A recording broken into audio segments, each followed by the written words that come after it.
Apple played it safe for years, and that safety net might finally be snapping. The iPhone 18 Pro Max isn't about flashy gimmicks you'll notice in 5 minutes. It's about quiet decisions that change how the phone ages, performs, and competes 3 years from now. Some upgrades feel overdue, others feel risky, and a few might completely reshape Apple's long game. Before we go deeper, quick favor.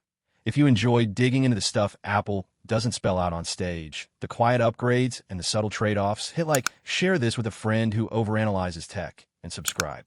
This channel is all about connecting the dots most spec videos skip. Here's the thing most leaks don't explain. The iPhone 18 Pro Max isn't trying to shock you on day one. Apple seems more focused on fixing pressure points that have been building for years. Take the front design. Everyone keeps asking if the dynamic island is finally dying, but that's not really the story. Apple isn't ready to gamble on fully invisible Face ID yet. So instead, they're shrinking the island in a very specific way. One key Face ID component quietly moves under the display, reducing the cutout without changing the identity of the phone. It sounds small, but it signals something bigger. Apple is transitioning, not leaping, and that means future iPhones could lose the island almost overnight once the tech is mature. Then there's weight. And yes, that matters.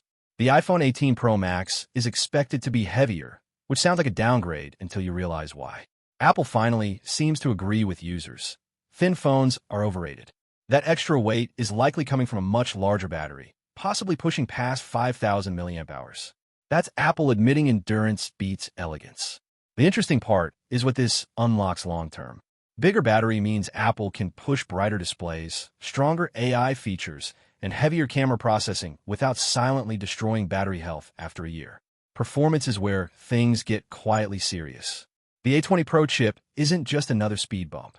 Built on a new manufacturing process, the focus shifts to efficiency and sustained performance, not benchmarks. That matters because Apple is leaning harder into on-device AI. And for the first time, Apple may finally close a long-standing gap by giving every iPhone 18 model 12 gigabytes of RAM. This changes how long these phones stay fast. Multitasking, background AI tasks, future iOS features, they all benefit. It's less about today and more about not feeling outdated in 2029. Connectivity upgrades fall into the same category of you won't notice it until you really notice it.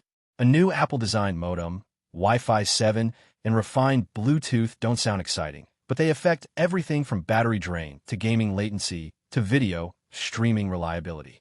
Apple has been burned by modem issues before, so this feels like a cautious reset rather than flex. Cameras, though, that's where Apple might finally get aggressive. Variable aperture on the main sensor changes how the phone handles light in real time, especially for video. But the more interesting test happening behind the scenes is sensor strategy. Apple is reportedly experimenting with much higher resolution stack sensors. Even if a full 200-megapixel jump doesn't ship, the direction matters. It means Apple is no longer ignoring hardware specs and relying purely on software magic. Add a stronger periscope zoom and smarter AI video processing, and the Pro Max could pull away from the smaller Pro in ways Apple hasn't allowed before. Even the design choices hint at restraint. No wild translucent backs. No flashy experiments. Instead, Apple seems obsessed with refinement. Perfectly matched frame and glass, deeper, more serious colors, and a Pro Max that feels intentional rather than playful. It's subtle, but it aligns with everything else happening here. The iPhone 18 Pro Max doesn't feel like a revolution. It feels like Apple correcting course after watching competitors push harder and users push back. The real question isn't whether these changes are enough. It's what Apple is preparing for next. If this is the setup, what does the payoff look like one generation later? That's where things get interesting, and I'm curious what you think Apple is really planning.